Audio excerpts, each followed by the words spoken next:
¿Qué tal? Buenos días. Bienvenidos y bienvenidas a una nueva edición de los desayunos de Diario Córdoba, la primera de este 2024.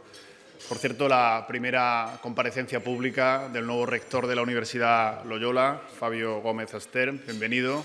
Creo que ha cogido el mejor escenario para hacer esa primera convocatoria o comparecencia pública.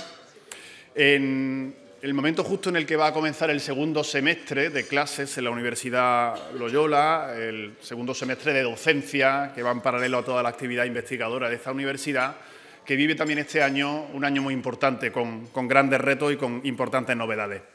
Ya saben, porque muchos de ustedes son asiduos a este tipo de encuentro, que la participación para nosotros es importante, así que tienen aquí el número de teléfono del periódico para dejar sus preguntas durante la comparecencia del rector de la Universidad Loyola, preguntas que luego le trasladaremos al final del evento. No dejen las preguntas justo para el final, vayan haciéndolas a medida que les parezca oportuno.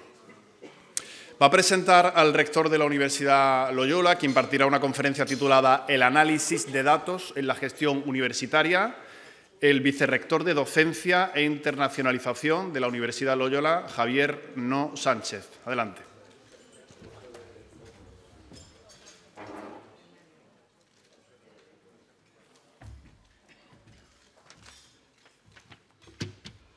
Hola, buenos días a todos y muchas gracias por darme esta oportunidad, que es una oportunidad y es un compromiso, porque es presentar a un amigo y sin embargo compañero, a un amigo y sin embargo jefe, es nuestro rector, alguien que conozco desde hace bastantes años, pero tengo la impresión de que le conozco desde siempre, que es Fabio Gómez Ester.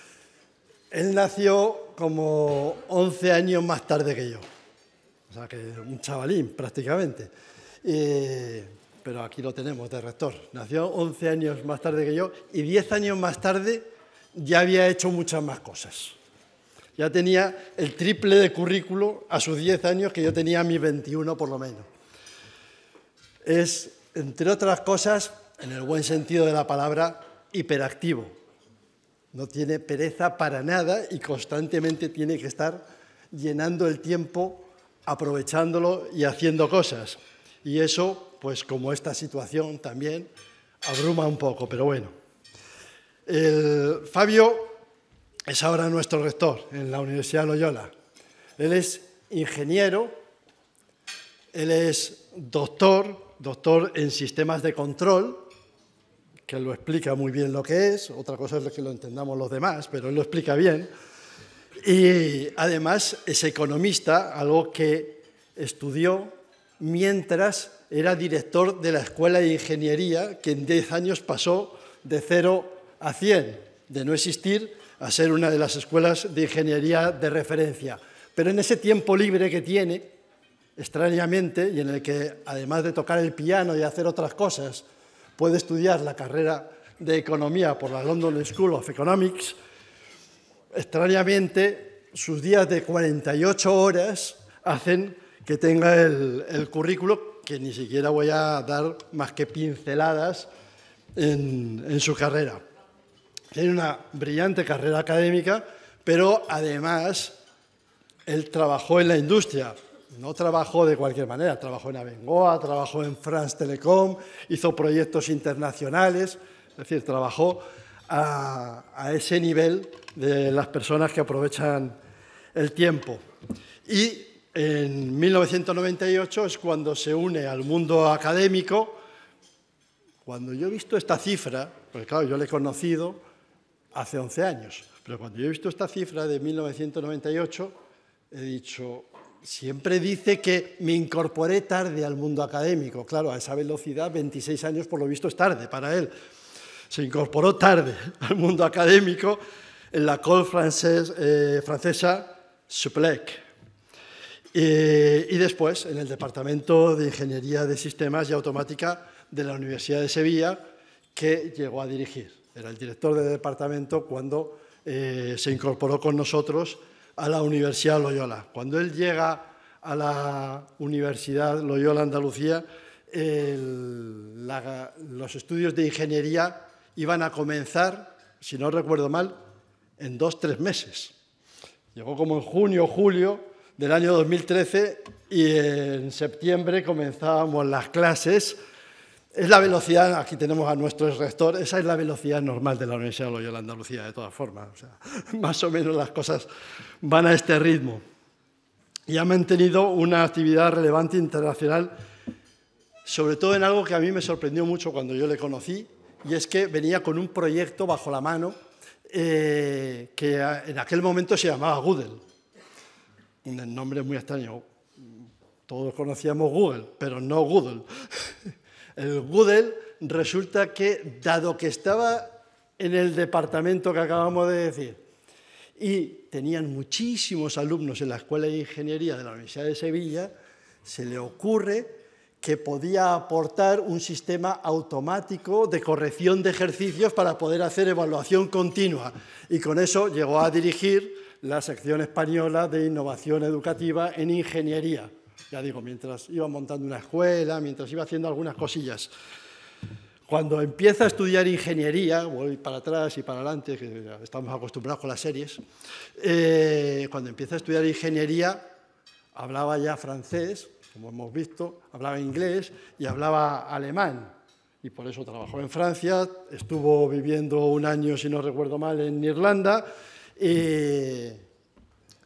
Y uno diría, bueno, pero seguramente, como todos los ingenieros, que me perdonen, el español no se le dará demasiado bien. No, es un humanista increíble y siempre me está preguntando por libros de filósofos. Este tú le conocerás mejor que yo, y yo probablemente no tengo ni idea de quién es. Este filósofo francés que ha escrito esto, etc. Finalmente, lo que se puede decir de un compañero desde hace, ya digo, pues casi 11 años, pero sobre todo de un amigo como Fabio, que tiene esa capacidad para llenar su currículo de cosas, es que sobre todo es una persona cercana, humana, con quien a uno le gusta trabajar mano a mano, que es lo que hemos hecho todos estos años cuando él era director de la escuela y yo era decano y compartíamos pared con pared, despacho, y ha llevado pues a la amistad que hoy tenemos. Lo demás son sexenios, publicaciones, menudencias de esas que en la universidad se estilan, pero sobre todo tenemos a un gran humanista, a un gran ingeniero y a un gran amigo.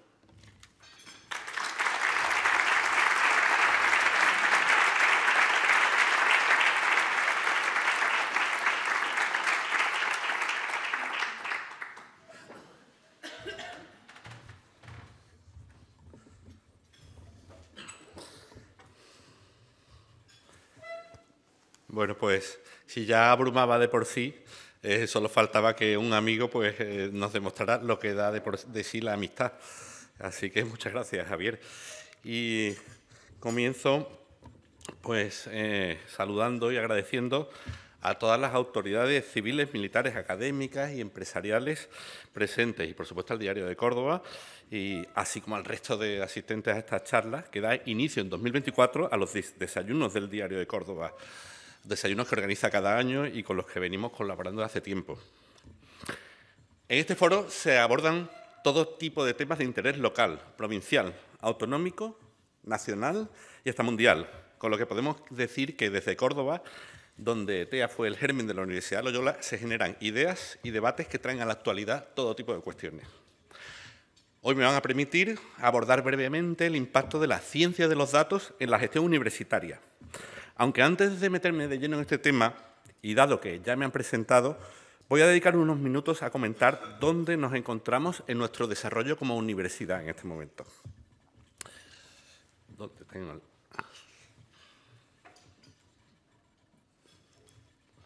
Bueno, la universidad se encuentra actualmente impartiendo su 11º curso académico y se cuenta hoy entre las primeras universidades de Andalucía y de España según los parámetros que miden la calidad universitaria. Sus resultados académicos, su grado de internacionalización, la empleabilidad de sus titulados y sus proyectos y actividades de investigación dan cuenta de ello. La Universidad de Loyola cuenta con un total de más de 5.600 estudiantes en la actualidad, en sus 3 campus, ubicados, como sabemos, en Córdoba, Sevilla y Granada.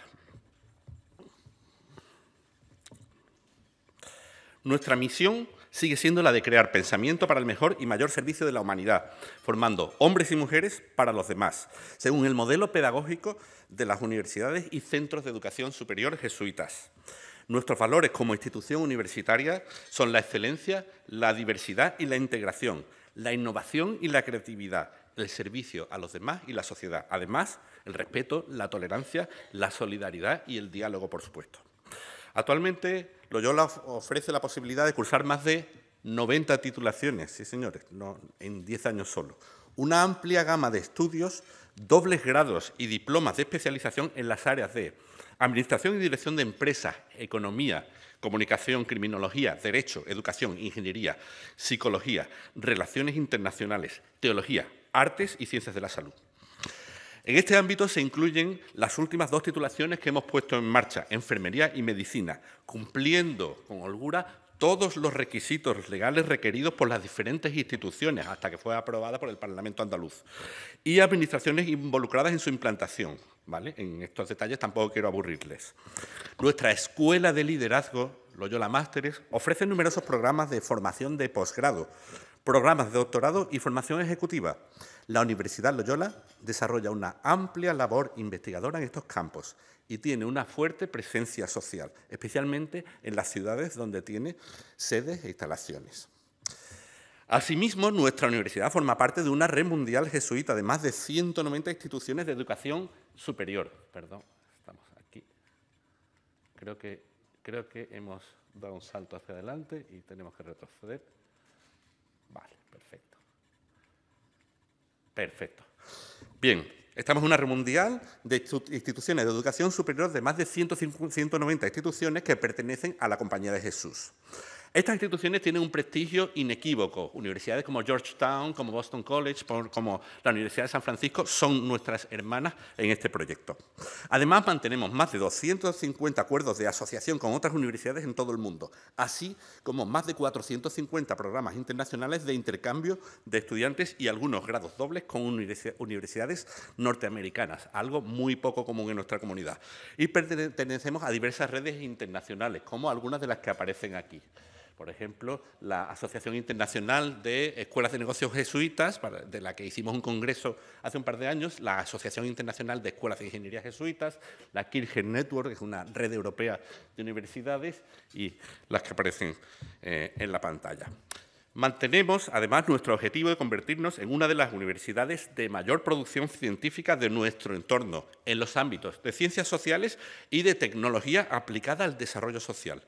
Una universidad que no solo sea reconocida por la calidad de su educación, sino también por la amplitud, importancia, trascendencia e impacto de su investigación. Solo en el curso 22-23, una universidad pequeña como la nuestra, con 16 grupos de investigación, ha sido capaz de producir 239 artículos JCR, 50 artículos Scopus, 32 artículos adicionales no indexados, 8 libros completos, 44 capítulos de libros y 17 trabajos en congresos internacionales y nacionales, además de 190 trabajos en todo tipo de congresos. También hemos producido 4 obras artísticas desde los profesores de nuestra Facultad de Comunicación y Artes. En 2023, aparecimos por primera vez en el ranking de Times Higher Education. En una sola década de existencia alcanzamos el número suficiente de publicaciones científicas para aparecer en este ranking, en el que se ven reflejadas solo el 10% de las 25.000 universidades que hay actualmente en el mundo. La Universidad de Loyola ha destacado en investigación en distintas clasificaciones. Como ejemplo más reciente, quiero destacar la presencia por segundo año consecutivo de 3 de nuestros investigadores en el ranking de los científicos más prestigiosos del mundo, Ranking of the World Scientists, World's Top 200% Scientists, el 2% de investigadores más importantes del mundo, que elabora la Universidad de Stanford, en California, y que se construye con los datos de producción científica y número de citas a partir de la base de datos Scopus. Por otro lado, el ranking de investigadoras españolas y extranjeras en España, según Google Scholar, elaborado por el Consejo Superior de Investigaciones Científicas, incluyó Por su parte, a 8 investigadoras de la Universidad de Loyola. Esta lista tiene como objetivo incrementar la visibilidad de las investigadoras españolas y su trabajo. Sin ánimo de aburrirles en absoluto, quiero contarles algún detalle de esta nueva etapa en la universidad. Con la renovación del equipo rectoral, hemos realizado algunos ajustes en nuestra estructura y organigrama. La universidad cuenta ahora con 4 vicerrectorados que gestionan la actividad de la institución con el apoyo de direcciones funcionales. Son los vicerrectorados de investigación, de planificación académica, de docencia e internacionalización y de tecnologías y evolución digital.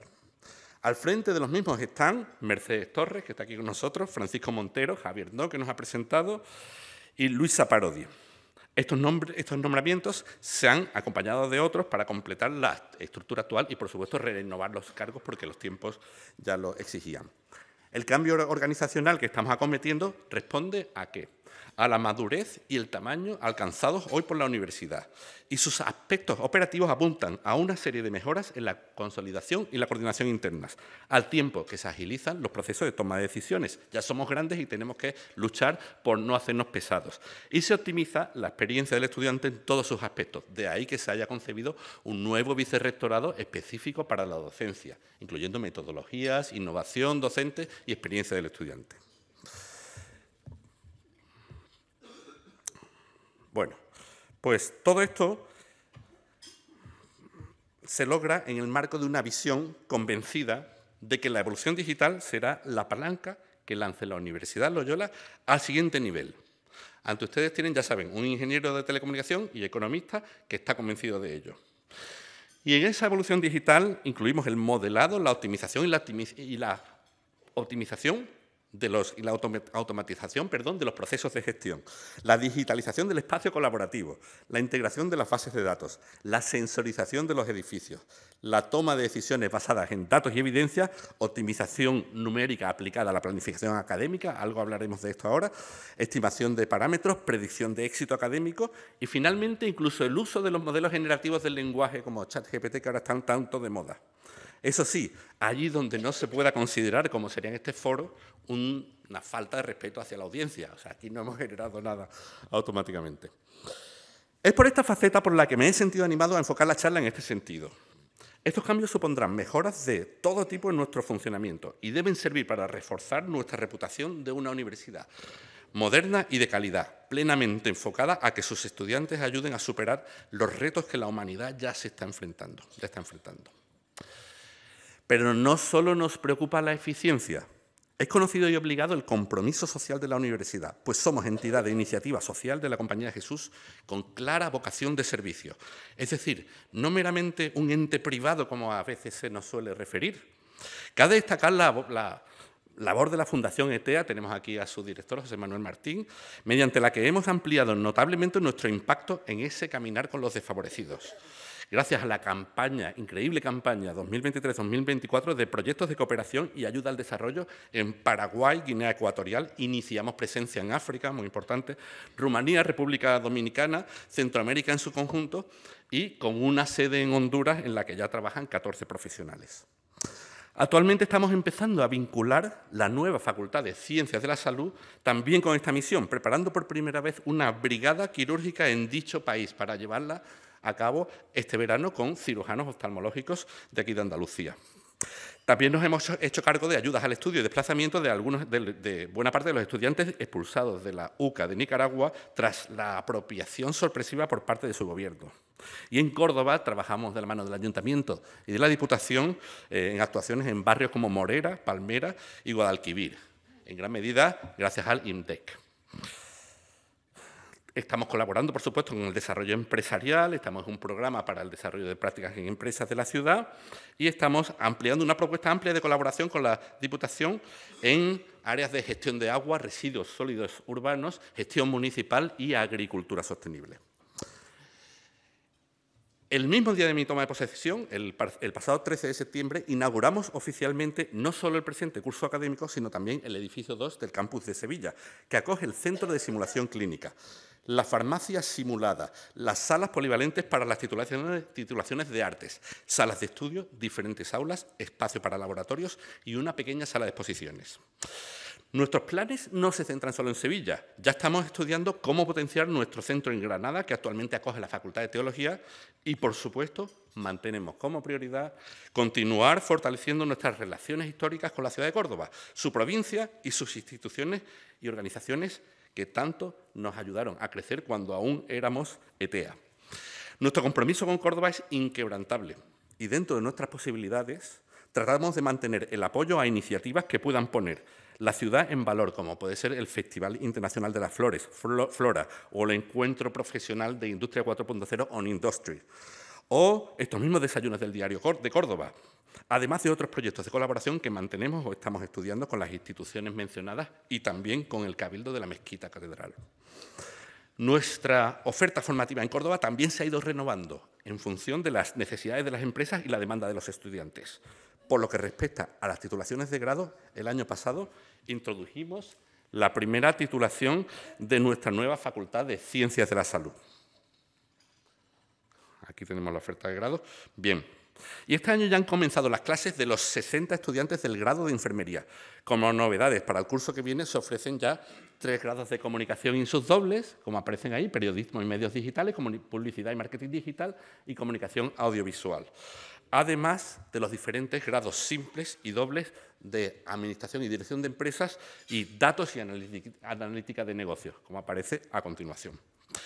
Este es un grado, el de Datos, que lleva 2 años en funcionamiento y tiene un éxito brutal, tanto en simple como en doble, y creemos que tiene una proyección para lo que viene en el futuro muy significativa. Además de ofertar, renovar y completar la oferta formativa, en los últimos 2 cursos estamos acometiendo un plan de renovación del campus de Córdoba, con trabajos de conservación, modernización y adecuación de diversos espacios a las necesidades actuales, tanto en las aulas como en los espacios comunes, en el que hemos invertido más de 150.000 euros en los últimos 2 años. Pero esto es la introducción general de la universidad y ahora me gustaría centrarme en las ideas que son un poco originales de esta charla. Voy a hablar, como hemos dicho en la presentación, de la ciencia de los datos aplicada a la gestión universitaria. ¿Y esto qué es? Bueno, pues por un lado, muchos de vosotros intuís de qué vamos a hablar, pero claro, aplicado a un medio universitario, pues creo que puede deparar algunas sorpresas. Y además imagino que estas ideas se pueden trasladar a los sectores profesionales donde ustedes se encargan, sí, donde ustedes trabajan. Muy bien, pues primero una aclaración. Aunque vaya a hablar de ciencia de los datos y a algoritmos aplicados a personas y a predicciones y a optimización, en Loyola no estamos cegados por los datos. Pensamos que el conocimiento universitario aspira a ser elevado, abstracto y profundo. No se va a reducir nunca a lo cuantitativo ni a lo procedimental. Sus pilares tienen que estar en el entendimiento profundo y en el pensamiento crítico. Y, por tanto, el conocimiento universitario a la larga nunca será automatizable, o por lo menos no al 100%. Nuestra vocación es abrir los ojos y el entendimiento a aquello que es absolutamente esencial para el ser humano como individuo y para la sociedad en su conjunto. Eso sí, esto no impide que nos apoyemos en técnicas y métodos que pertenecen a otros ámbitos, digamos, más tecnológicos, pero con cautela. La Compañía de Jesús es muy consciente de los riesgos de aplicar lo que llamamos entre nosotros el paradigma tecnocrático cuando se trabaja con personas. Incluso el propio Papa Francisco, en una locución del 1 de enero de 2024, también hace referencias a esto y al riesgo de confundir los algoritmos, que son nada más que procesadores estadísticos, con inteligencia de verdad. Muy bien, pero vamos con los ejemplos, cosas para las que nosotros utilizamos los datos. Pues la primera cosa que nos viene a la cabeza es estudiar el impacto de las variaciones demográficas en el sistema educativo. Se habla mucho de que la crisis demográfica en España, la pirámide poblacional y los bajos índices de fertilidad van a hacer daño al sistema educativo. Y me gustaría que lo viéramos en cifras porque posiblemente no es tan así como parece. En esta gráfica vemos la demografía española en la primera década del siglo XXI. ¿Por qué en la primera década del siglo XXI? ¿Por qué nos retrotraemos a ese tiempo? Porque es este periodo en el que nacen los futuros universitarios, los universitarios que entran en esta década. Entonces, la tasa, la que aparece en oscuro arriba, muestra el número de nacimientos vivos.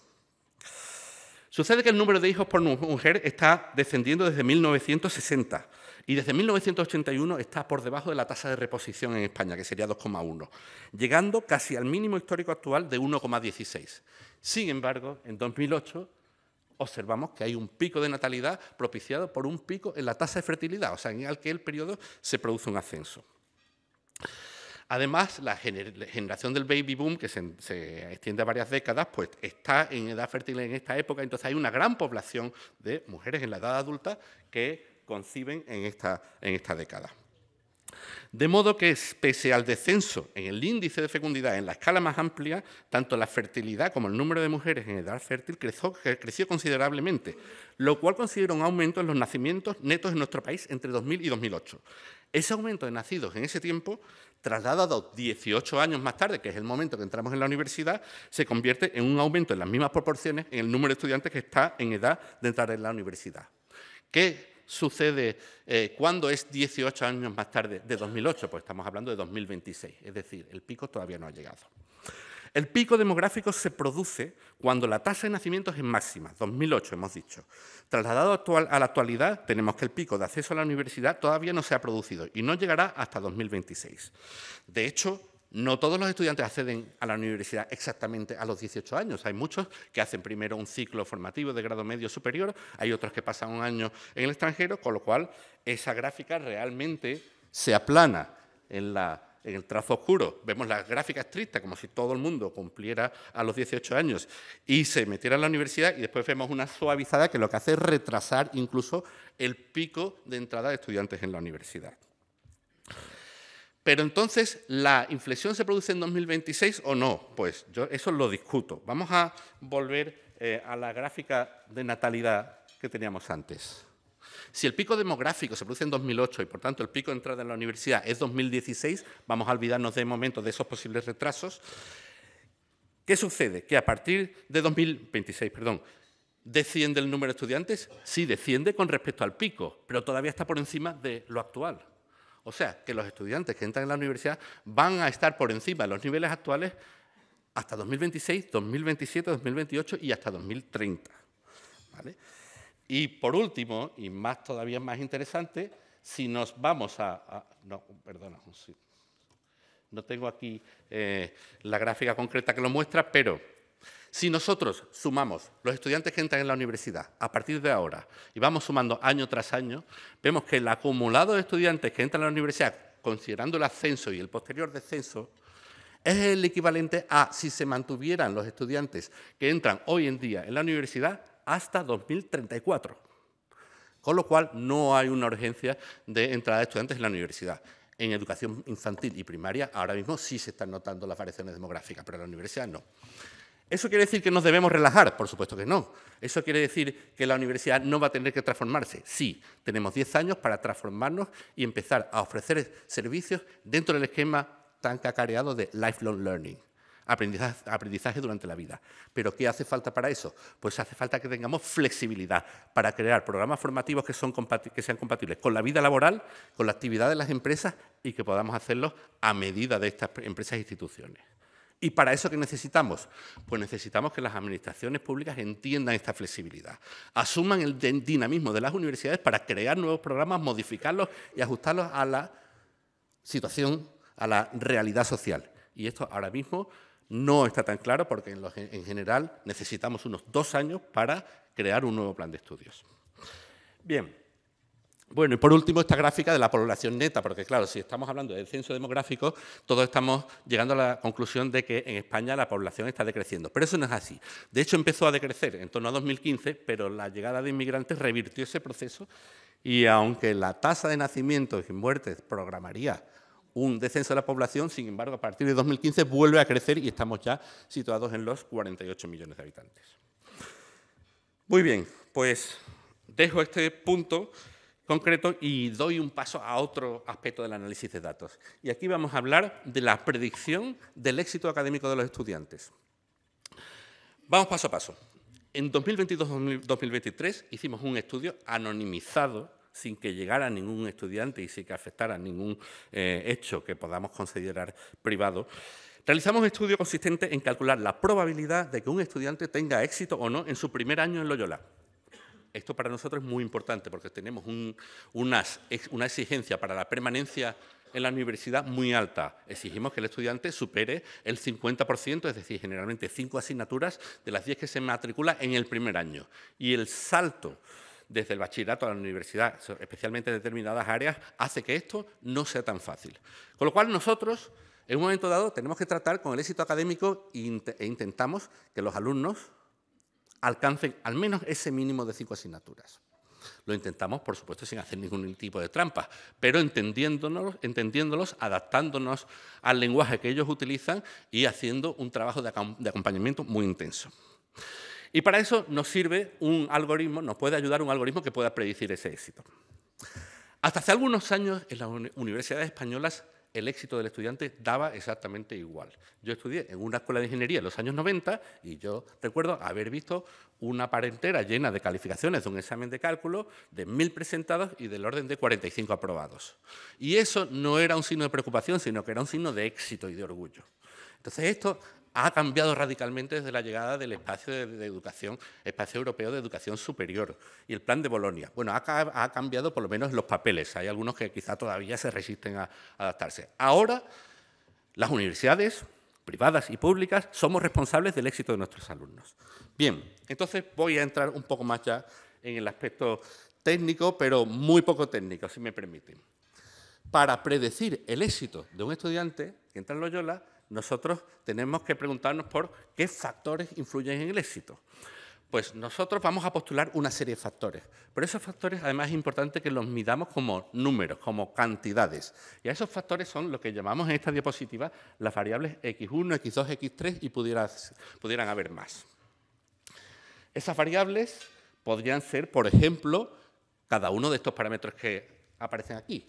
La calificación en la secundaria, la calificación que ha obtenido en el bachillerato, la selectividad, por supuesto, estudios previos que haya cursado, de qué centro proviene, en qué colegio ha cursado el bachillerato, nivel de inglés, factores socioeconómicos, factores geográficos, otros factores geográficos, toda la información que podamos recoger del estudiante y que pueda ser registrada de manera cuantitativa y numérica, pues es un potencial factor explicativo del éxito. Y después tenemos el éxito y aquí a la derecha vemos una Y que representa la variable de salida, o sea, el resultado, si el estudiante ha superado o no ha superado el requisito mínimo para la permanencia. Nosotros lo que hacemos es alimentar un algoritmo con una serie de datos históricos de estudiantes que ya han pasado por Loyola, que ya han tenido su resultado con éxito o no éxito, para valorar con qué peso influye cada uno de esos factores en el resultado. El algoritmo en cuestión se llama la regresión logística. Me imagino, ¿conocen ustedes la regresión logística? Seguro que la han estudiado por lo menos la mitad de las personas de aquí. Bien, pues con este análisis nosotros llegamos, y esto es una diapositiva que mejor no, por favor, no le hagan fotografías. No hay información personal e incluso ahí aparece una serie de códigos postales, tanto de Sevilla como de Córdoba. Pero, lógicamente, hemos truncado los códigos postales a las 3 primeras cifras, porque si no, entonces estaríamos haciendo flaco favor a nuestra sociedad. Bien, pero vemos, para cada uno de esos parámetros de factores explicativos, vemos la influencia en la nota final. Y todos esos parámetros contribuyen, algunos positivamente y otros negativamente, en esa nota. En rojo los negativos, en azul los positivos. No quiero entrar en el detalle de los parámetros, pero solo decir que pusimos una variable que determinaba si el estudiante había cursado bachillerato en el periodo de pandemia. Y eso fue muy decisivo en el sentido negativo en las calificaciones finales de los estudiantes. Bien, bueno, pues este es el análisis. Luego tiene que ser uno muy responsable de lo que hace con eso. Si lo hace para ayudar, para asignar un tutor que va a seguir personalmente al alumno y ese tutor tiene esta información, entonces es bueno. Si lo usamos para dar un servicio a unos alumnos y no dar servicio a otros, entonces nos estaremos equivocando. Muy bien, pues esta diapositiva realmente muestra un esquema de cómo funciona el algoritmo, pero bueno, esto ya es un poco más para entendidos o curiosos. Simplemente se trata de que disponemos de una serie de datos, allí arriba a la izquierda, que son pues datos sobre el historial del alumno, y tenemos una serie de etiquetas, que es decir si el alumno ha superado o no ha superado. Y con esa información, pues nosotros entrenamos al algoritmo de aprendizaje automático que establece esa relación. Por último, una vez que hemos ejecutado el algoritmo, ya hemos construido lo que se llama un predictor, un modelo predictivo. Y el modelo predictivo es el que nos va a decir no si el alumno va a superarlo o no, sino sus probabilidades. Bien, dicho eso, pues concluyo con esta parte del algoritmo y me van a permitir un par de algoritmos más, pero ya cada vez más breve. El siguiente que quería ilustrarles, y creo que algunos de los que hay aquí lo deben conocer, es el de clustering. ¿Puedo preguntar quién conoce el algoritmo de clustering? ¿En qué consiste? ¿Les suena? ¿Vale? Clustering es una manera de clasificar elementos de un conjunto. Por ejemplo, que le diéramos a una computadora la posibilidad de clasificar a las personas que hay aquí según sus hábitos y encontráramos unos grupos específicos. ¿A qué sería ideal para organizar las mesas de esta sala? Porque, bueno, si nos ponen a las personas con parámetros comunes nos vamos a entender mejor. Bien, pues este algoritmo realmente es popular porque se ha utilizado mucho en los sistemas de recomendación de Internet, como Spotify, que nos va recomendando canciones aparentemente mágicamente y basado en estos algoritmos. ¿Qué hace Spotify? De una manera muy simplificada, lo que hace es, para cada canción, es capaz de extraer una serie de parámetros numéricos. Realmente son 23 parámetros numéricos los que se usan, pero esta información la he cogido de un artículo que ha hecho un análisis más simplificado y creo que es más claro. Este artículo lo que hace es valorar numéricamente, mediante un algoritmo, esos 5 parámetros, que concretamente hacen referencia a la instrumentalidad, o sea, la importancia de los instrumentos en la música, la importancia de la voz en la música, si la canción está ejecutada en vivo, interpretada en vivo, la cantidad de palabras, la densidad de palabras que tiene y la bailabilidad, digamos. Bueno, pues esos son los parámetros numéricos que se obtienen. Con esos parámetros podríamos hacer un predictor, según la lógica que hemos explicado antes, del éxito que pueda tener esa canción. Pero en este caso no nos interesa el éxito, sino ver a qué canciones se parece en la base de datos. Y entonces ahí es donde entra el algoritmo de clustering. Le damos esa información y no le decimos si es éxito o no es éxito, le decimos clasifica las canciones. Aquí vemos unas gráficas que vienen del mismo artículo científico en el que hay varias canciones. Yo honestamente me he quedado muy atrasado y no las conozco. Una se llama Reality, otra se llama Take the Road, no las conozco, pero seguro que son de Taylor Swift o de alguien muy importante ahora. Y aparecen los valores de los 5 parámetros para cada una de estas canciones. No sé si se ve muy bien en la diapositiva, pero por ejemplo la primera canción de arriba de la izquierda tiene un alto valor de la bailabilidad y una alta energía. Mientras que Time to Relax, que es la segunda de la fila superior, pues tiene altos valores de bailabilidad y acusticidad. No sé si esa palabra existe, Francisco, sí, eso es. Y con eso pues vamos caracterizando en pocos parámetros lo que es cada una de estas canciones. Finalmente, con esos parámetros nosotros dibujamos un mapa, una gráfica en la que ponemos un punto para cada una de las canciones. Las coordenadas de ese punto serán los valores de los parámetros. Y sucede que ciertas canciones aparecerán muy cercanas las unas a las otras y otras muy separadas. Y a eso es lo que llamamos clusters o racimos o agrupaciones. Y digo, ¿y por qué cuento yo esto en el contexto de la gestión universitaria? Porque nosotros hemos aplicado esto a una cuestión muy particular. Vamos allá. Nosotros, para preparar un grado universitario, nos fijamos en otras universidades. Sí, que nadie se extrañe, no es una cuestión de plagio. Es más, los sistemas de acreditación nos exigen que informemos sobre las universidades de referencia nacionales o internacionales en las que nos hemos inspirado e incluso digamos qué ideas hemos trasladado a nuestro plan de estudio. Esto también es una medida de seguridad para que no haya un azar absoluto a la hora de crear planes de estudio. Pues nosotros, a la hora de preparar el grado en Data and Business Analytics, que tenemos aquí en Córdoba, hemos mencionado, estábamos en un campo abierto, es un campo novedoso y una estructura de un plan de estudios de 4 años es una cosa que tiene bastante incertidumbre. Se trata de 40 asignaturas que además están muy relacionadas entre sí y hay que darle una coherencia y hay que orientarlas a lo que hoy se demanda y a lo que la tecnología nos permite. Si se tratara del grado de medicina o un grado de ingeniería, el contenido de esas asignaturas estaría en gran medida regulado por la normativa y los reales decretos, pero Data and Business Analytics no está regulado, es una profesión nueva y no hay regulaciones.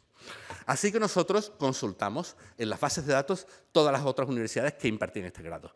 Y lo que hicimos es evaluar qué familias de asignaturas existen. Aquí lo que vemos es el listado de la cantidad de tipos de asignaturas que pueden existir.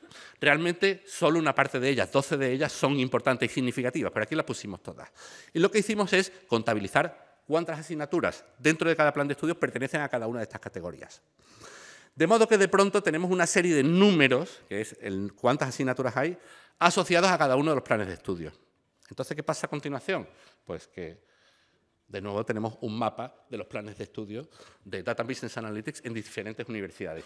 Aquí tenemos los ejemplos, no puedo ponerlas todas, pero cómo queda la organización con los 12 parámetros más importantes de la Carlos III de Madrid, la Universidad Europea de Madrid, la Politécnica de Valencia y la Universidad Loyola. Eso lo hicimos a posteriori. Bien, esto es una información que hasta ahora mismo solo estamos leyendo en qué consiste cada título, pero ahora lanzamos el algoritmo de clustering y le decimos al propio algoritmo que detecte si hay agrupaciones de universidades que se parecen.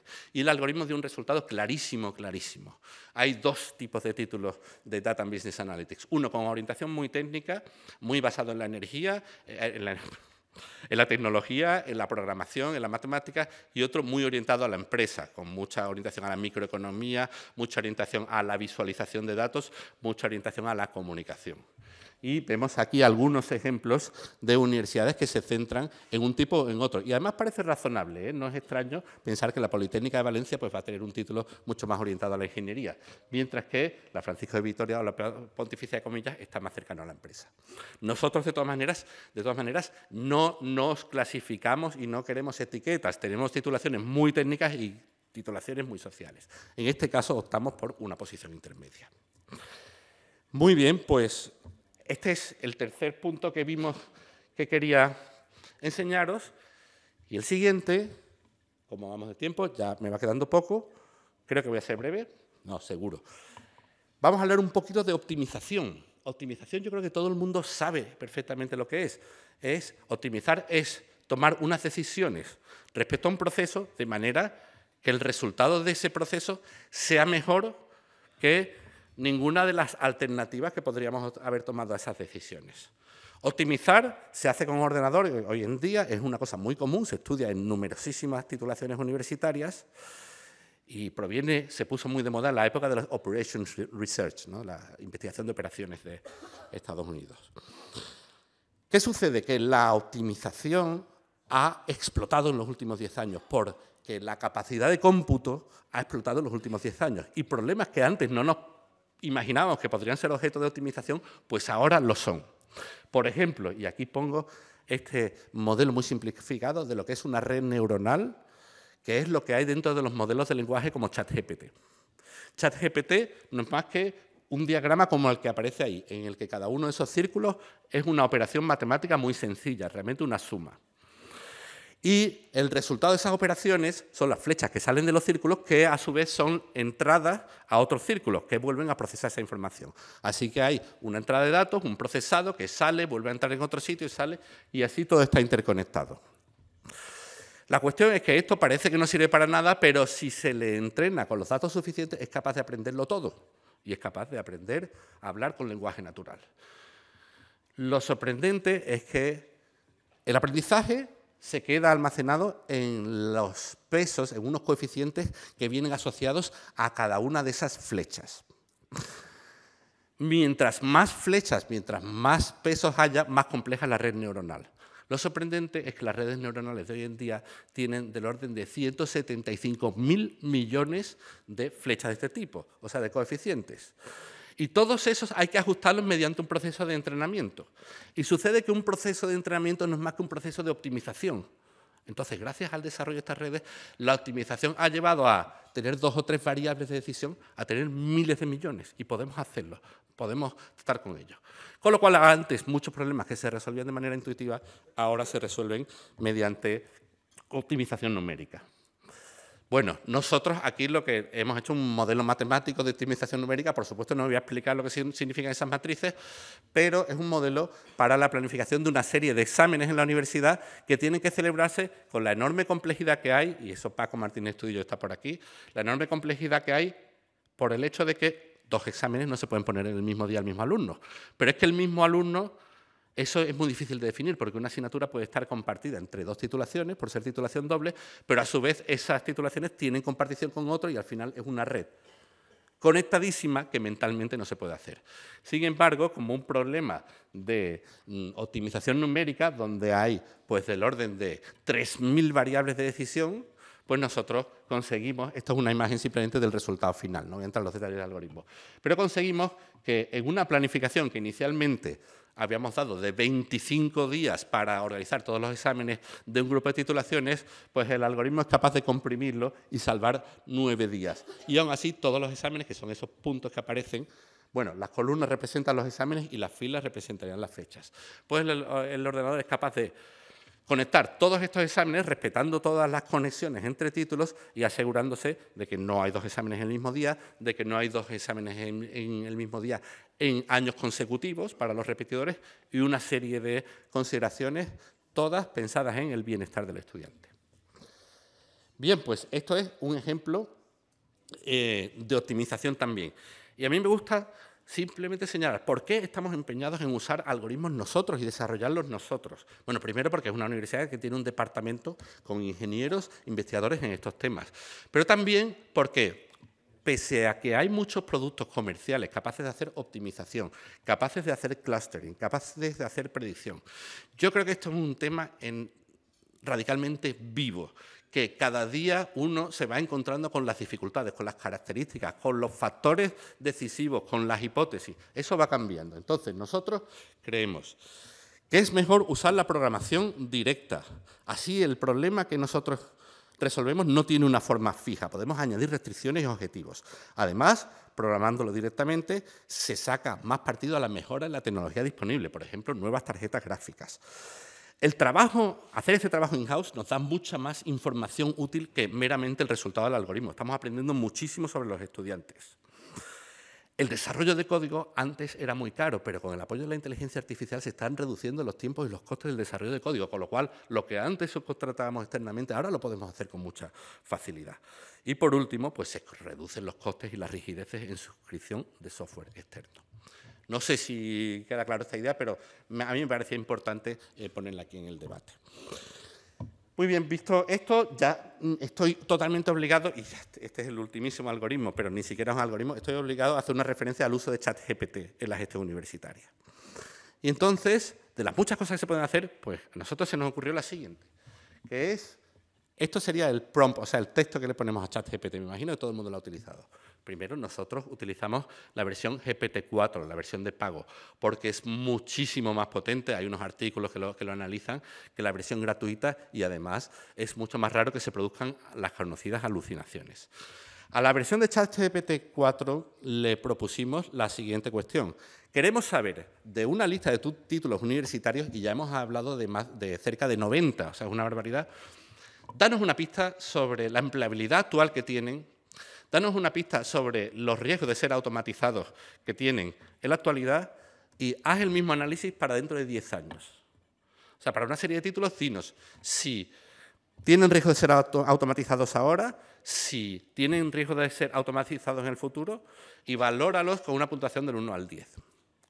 Claro, lo primero que uno le viene a la cabeza es, bueno, esto es muy gratuito, o sea, la inteligencia artificial a veces alucina, a veces inventa, entonces yo lo que hago es hacer hablar a la inteligencia artificial, es decir, no me digas solo que esta titulación es muy susceptible de ser automatizada, sino dime exactamente en qué aspectos, qué tareas de la titulación son susceptibles. Y entonces aquí ya puedo valorar el resultado de la misma. Entonces, esto es el texto que hemos puesto, te voy a dar solo una tabla de títulos y te pido que me digas cuáles son las expectativas. Y aquí pongo pues, algunos títulos al azar, la mayoría no están en Loyola. Ingeniería de caminos, Derecho, Ingeniería informática, perdón, la mayoría sí, pero algunos no. Derecho, Ingeniería informática, Administración y Dirección de Empresas y Medicina. A nadie le escondo la cifra porque podéis hacer la prueba en 5 minutos, ¿vale? Como podéis ver, ahora la posibilidad de automatización, la máxima, se encuentra, fijaos, en la ingeniería de caminos. ¿Pero por qué? Y nos dice ChatGPT, la planificación y diseño pueden ser asistidos por inteligencia artificial, pero la supervisión y gestión en campo requiere presencia humana. Está muy bien contestado, ¿eh? Por eso solo nos ponen 4 y no 10. Y ahora, si me voy al futuro dentro de 10 años, para esta titulación, fijaos que ya no es la más susceptible de ser automatizada. Seguimos en la primera fila, ingeniería de caminos, y dice, avances en la inteligencia artificial y robótica mejorarán la planificación y diseño, pero la supervisión directa seguirá siendo crucial. Y así vamos encontrando cosas. Por ejemplo, la medicina, si me permite el decano Antonio Núñez. Muy poco susceptible de ser automatizada en la actualidad es la última fila, solo un 2, pero asciende a 5, que ya está en la media. Avances en diagnósticos automatizados y cirugía asistida, pero la atención al paciente y decisiones complejas son humanas. ¿Correcto? Perfecto. Pues todo esto, si se hace sistemáticamente para un número grande de títulos, es por lo menos un primer... Te voy a presentar la información y ya nosotros trabajamos con ella. Muy bien, pues esto en cuanto a los algoritmos, solo una reflexión final para que, por favor, no se queden con una imagen de este humilde ingeniero como alguien que está enganchado a los datos y separado de la realidad. Y lo que quisiera decir es lo siguiente. Hemos visto ejemplos de cómo la ciencia de los datos puede servir de soporte a la gestión universitaria mediante algoritmos que hemos estado desarrollando y utilizando para muchos fines. Demografía, predicción de éxito académico, clasificación de títulos, optimización, ChatGPT. Hay una actitud de fondo que es la apertura al trabajo con evidencias, es decir, a no entregarse continuamente a la intuición del sabio. De hecho, desgraciadamente, la intuición del sabio, que nosotros sentimos muy nuestra, hoy está muy en cuestionamiento. Hay muchos estudios que la comparan con los resultados de los algoritmos, sobre todo Daniel Kahneman es una referencia a este respecto, y Steven Pinker. Actualmente, la mayoría de los estudios que intentan, en ámbitos de gestión, comparar el resultado de las decisiones puramente intuitivas con las basadas en datos, casi siempre ganan las basadas en datos. Sin embargo, debemos defender y recuperar la dimensión humanista.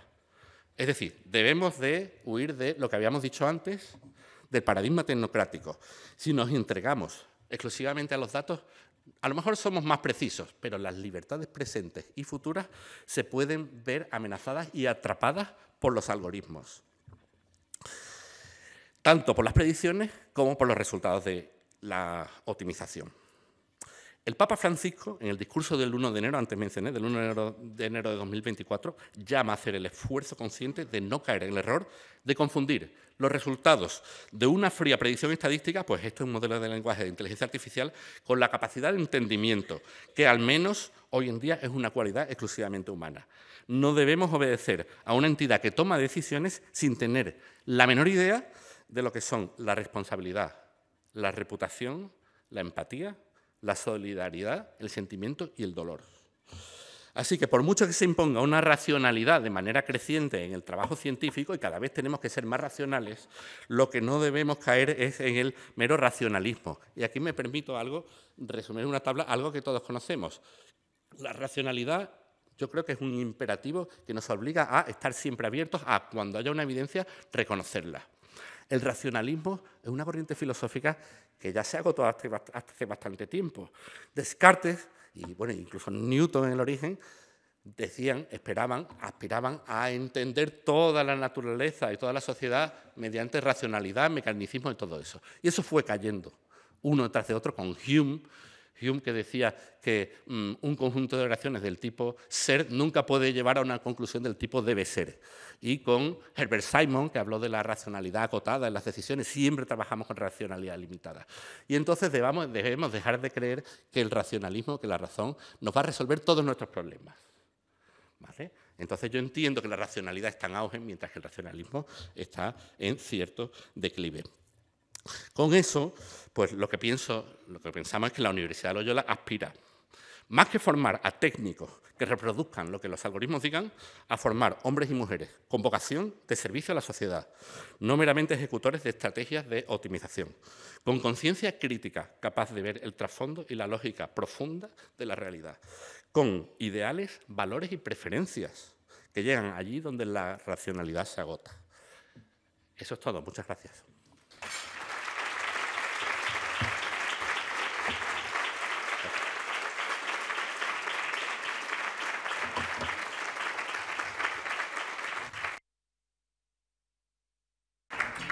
No se vaya, rector.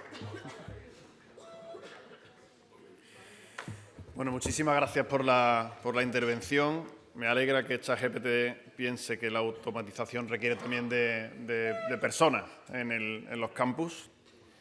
Parece complejo, tan complejo como interesante, ¿no? Esa gestión a través del dato, el equilibrio con esa idea que ha deslizado al principio de que el conocimiento no será automatizable, ¿no? Quizá la clave está ahí, ¿no? Voy a lanzar algunas preguntas de las que han llegado y otras también muy de actualidad, o si no de actualidad con interés informativo. La primera en relación a ese momento en el que la tasa de natalidad de la cara para la universidad y ese periodo que ha dicho usted que necesitan para transformar las universidades y atacar ese momento. ¿Qué le piden a las administraciones para que sea más fácil, más agilidad? ¿Qué necesitan? Absolutamente más flexibilidad. En nuestro país yo creo, por lo que la información que me llegan de otras universidades, que es de los más rígidos a la hora de formar un programa, un título universitario. A veces se puede tardar hasta un año en cambiar una asignatura de cuatrimestre o cambiar una asignatura por otra. Entonces, como tenemos que adaptarnos, ya decimos, a un tipo de formación que no es solo para los chicos de 18 años, sino integrarnos en instituciones, tenemos que adaptarnos a esas instituciones. Tenemos que trabajar muy a medida. Pero eso una empresa, el Diario de Córdoba, nunca va a querer que hagamos un plan de estudio del que, bueno, dentro de 2 años nos ponemos en marcha. Seguramente necesitará en muy poco tiempo resolver una necesidad muy inmediata. Y para eso necesitamos flexibilidad por parte de las administraciones. Principalmente eso. Decía al principio que en la primera comparecencia pública, casi una entrevista que usted ofrece después de esta intervención, y hay un asunto sobre el que todavía la Universidad de Loyola no se pronunció, que es si ustedes creen que los rectores de la universidad pública tenían fundamento a la hora de cuestionar la llegada del grado de medicina, ¿no? El grado de medicina empezó en el mes de noviembre después de haber pasado por un proceso de acreditación que, lo digo, es durísimo y debe ser durísimo. O sea, requiere tener un profesorado, unas instalaciones, un desarrollo del plan de estudio hasta la mínima competencia, avalado por profesionales del área, y todo eso lo hicimos. Cierto que la primera propuesta pues, tuvo una respuesta negativa en julio y entonces hubo un recurso que rápidamente se resolvió en septiembre y ya en septiembre prácticamente hubiéramos tenido todas las bendiciones para empezar el título y por razones que estaban totalmente fuera de Loyola se fueron retrasando semana tras semana. Entonces, este retraso, los primeros que sufrimos somos nosotros y ahora hemos hecho un plan específico incrementando 2 horas diarias las clases de los estudiantes para recuperar el tiempo perdido y cubrir todas las competencias. Los estudiantes terminan ya entrado el verano y además hemos reducido algunos periodos de examen y todo eso. Entonces, con todo esto, yo estoy convencido de que la titulación de medicina se está impartiendo con todos los requisitos legales, porque es que si no, no nos habrían dado el título. O sea, que el Consejo de Gobierno de la Junta de Andalucía tiene que reunirse y aprobarlo y puede rechazarlo. Con todas las garantías legales, pero además con todos los sistemas de control de calidad y de supervisión que hacen falta. Estamos muy encima de ellos. Hemos hecho ya una serie de encuestas para ver cómo se van adaptando los estudiantes. Entonces, si alguien tiene dudas sobre ellos, estamos con las puertas abiertas para que vengan a ver nuestras instalaciones, para que conozcan a nuestros estudiantes. Nosotros no podemos decir más. Preguntas que han llegado al WhatsApp del periódico. ¿Cree que para que tenga futuro la formación profesional debe impartirse en la universidad? Yo no sé si esto es factible o no, pero le lanzo la pregunta. Bueno, yo creo que la pregunta puede encerrar implícitamente que la formación profesional no tiene futuro. Entonces, yo estoy convencido de que lo tiene, sí, a día de hoy. Quizás no lo tenía tanto hace 15 o 20 años. Cuando yo estudiaba estaba mal visto. Pero ahora, yo conozco mucha gente de formación profesional, y ahora voy a mi ámbito, que programan ordenadores de maravilla, que realizan instalaciones de ingeniería eléctrica impresionantes, que programan robots. No, la formación profesional tiene ya todo el recorrido y todo el prestigio social que necesita, y mejor empleabilidad que en la universidad en muchas titulaciones. Pero lo de integrarlo en la universidad, yo tengo mis dudas. Primero, la normativa realmente no lo permite estrictamente. Si nosotros abriéramos una titulación de formación profesional, tendríamos que hacerlo en una sede separada, en un edificio separado, con una razón social diferente, y no se permite compartir instalaciones. Pero tengo mis dudas. Yo creo que la formación profesional está creciendo precisamente porque cubre aquello que la universidad no cubre. Trabajos en el medio físico, montar un cuadro eléctrico, cablear un sistema electrónico complejo, ajustar los parámetros de una planta, de un electrolizador. Eso es un conocimiento práctico muy concreto que, si queremos que lo adquieran, no podemos abrumar al estudiante con años y años de electrotecnia, de resistencia a materiales, de termodinámica, con lo cual tiene su especificidad. ¿Una universidad se puede encargar de esto? Sí, pero separado. No es lo mismo, no pueden compartir aulas. Me quedan dos muy rápidas. ¿Qué hace Loyola para que esta educación enfocada al conocimiento, ¿no?, al compromiso con los problemas del mundo, pero también al éxito del alumno, como ha planteado, pueda disfrutarla cualquier persona independientemente de su nivel de ingreso? Bueno, por supuesto, Loyola ahora mismo destina del orden de 3 millones de euros al año para becas y ayudas, y todo esto está relacionado, o sea, se hace en función de la capacidad adquisitiva. Entonces, hay un conjunto de becas que cubre buena parte del alumnado que lo solicita, que no tiene recursos para afrontar la matrícula, y hay otro tipo de ayudas a través de convenios que tenemos con distintas instituciones, que también, por ejemplo, el Ayuntamiento de Dos Hermanas, que también pues canalizamos becas para ayudar a esto. En cualquier caso, yo también me permito decir que no creo que sea un coste excesivo la matrícula de una universidad como Loyola. A lo mejor en Madrid los salarios y los niveles económicos son más elevados, pero ahora están a la par de muchos colegios privados que hay aquí, y están a la par, por supuesto, del coche del precio de un vehículo bastante medio, vamos. O sea, ni que pensar con un Volvo de los que aparecen hoy en día podemos hacer frente a 2 o 3 matrículas. Entonces, pensamos que no es una cosa costosa. La última. Aquí hay muchísimos representantes, no solo del mundo de la ciudad, de varios sectores, sino especialmente de los sectores empresariales. ¿En dónde van a encontrar a Loyola para posibles colaboraciones? Usted ha mencionado Flora, el Cabildo, estos desayunos, On Industry, pero ¿dónde pueden encontrar a Loyola? ¿Dónde pueden cuajar esas relaciones? Pregunta. Esas relaciones van cuajando en todas estas interacciones. O sea, no sé si he entendido la pregunta al 100%. Nosotros estamos abiertos a que cualquier institución, empresa, grupo, comunidad de vecinos o cualquier ente social que crea que Loyola puede aportar y ayudar en su entorno, nosotros estamos ahí. En cuanto la Diputación Provincial nos ha requerido para trabajar en determinados temas, si nosotros tenemos personal en áreas de interés de la Diputación, lo ponemos a su disposición. Entonces, no puedo dar una respuesta específica. ¿De acuerdo? Pues Fabio Gómez Ester, muchísimas gracias por participar en los desayunos y gracias a todos también por venir. Muchas gracias.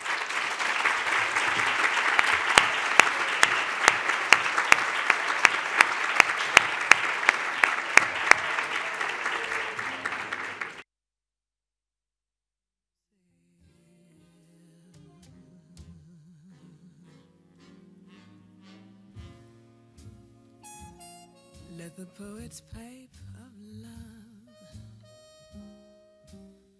in their childish way. I know every type of love better far than they.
Buenos días. Buenos días. Este es el pasador, ¿no? Este es el pasador. Pero claro, esta es